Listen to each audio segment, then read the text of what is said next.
Hello guys, ito ang ating strawberry ngayon guys. So, ang ganda nila ngayon. Oh. Take a look at this guys. Meron siya mga dot. Pero okay na siya ngayon guys. Oh. Doon may pusa sa dulo. So guys, yan po ang ating strawberry ngayon. Meron siyang nakalagay sa pot. And at the same time, marami na rin siya guys. So, sa kabila doon, ang dami na rin. Saka ito guys. Yan o. Yan yung tatlong mother plant na nag-umukadkad. Ayan, itong isa. Yan, at itong isa. Yun, yun po sa kabila. Yan, mga mother plant at sa kabila. So ito guys, ito yung isang number 1 talaga na napakaganda niya. Yan, ang ating strawberry. So guys, maulang hapon sa inyong lahat.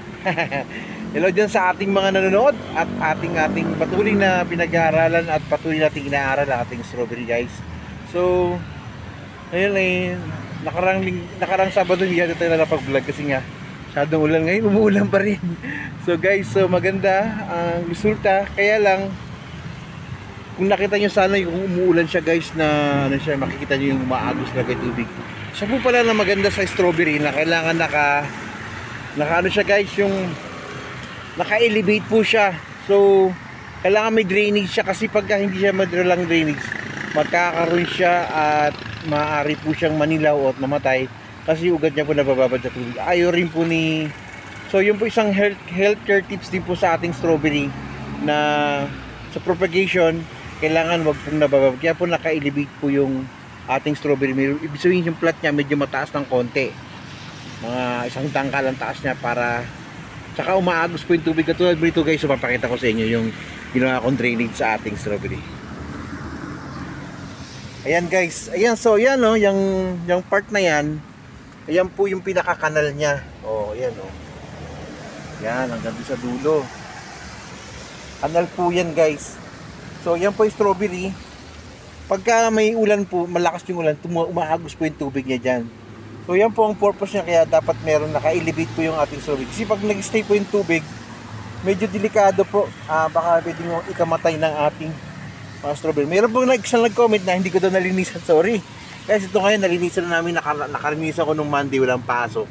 Ayan, nalinisan na natin yung ating mga strawberry. So yan guys, oh. Ang ganda niya, oh. Meron siyang bulaklak na naman guys, oh. Pahabol na naman, oh. Oh. So, ewan ko lang kung lalaki yan. Meron nga dito na yun na matay na, oh. Na nabulok na. Hindi natin naasikaso. Sobrang ulan, hindi natin maasikaso. Yan guys, oh. Tignan yung mga seedlings niya, ang gaganda. So, strawberry propagation ngayon, itong 3rd week of July o 4th week of July. Ito guys ay parang ano siya. Tingnan nyo guys, oh. Ganda, oh. So, yan po yung mga seedlings natin na regular, na ready for propagation. So ang dami niyang mga ano, oh. So ito guys, oh, propagation by runners. So ayan po ang laman po niyan guys, itong mga pot na yan, coco fit. So mas madali po siyang makaka-absorb and at the same time maganda po sa strawberry. Ito yung birding berry siya ngayon, oh. At ang ganda niya. So far so good. So that is why we use coco fit for us na maging healthy yung ating mga strawberry. So yung side na yan guys, oh, medyo malinis na siya. Ito rin isa guys, oh, ang dami, isang puno siya pero ang dami niya rin mga runners, oh. Take a look at this guys, oh.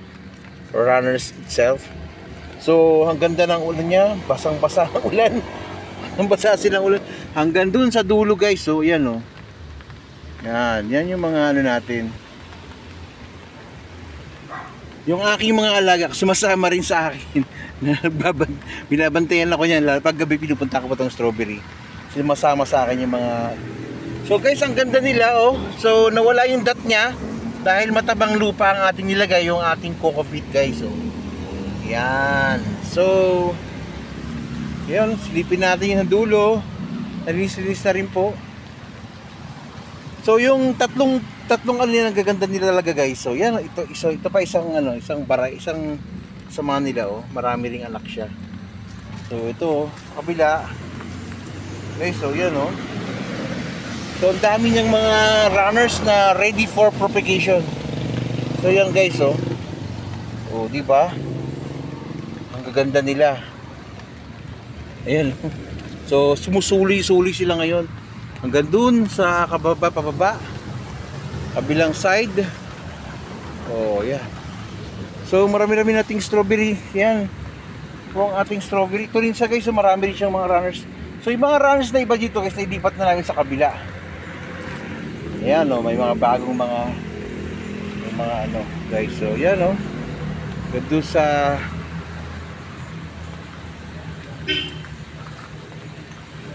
laing to guys. So yan, oh, ito rin yung ating mga strawberry. So ito yung mga bagong ano natin.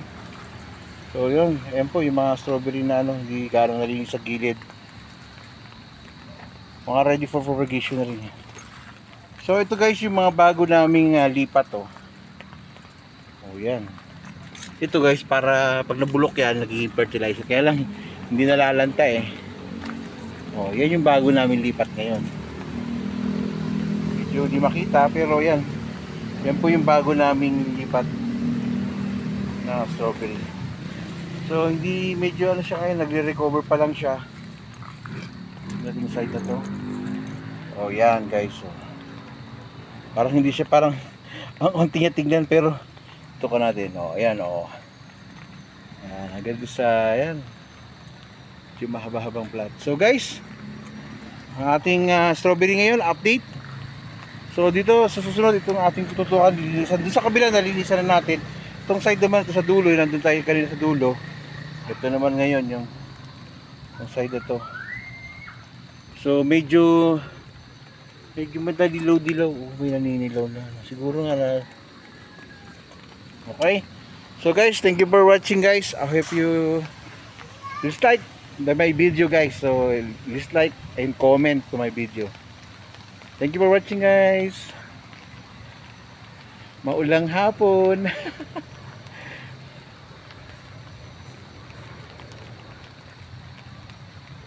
Oh, India, mga India.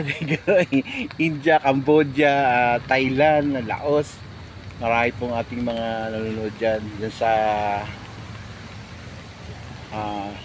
Indonesia guys. Hello guys, Indonesia, India, watching my YouTube channel. Thank you very much. Also Philippines. Bye bye.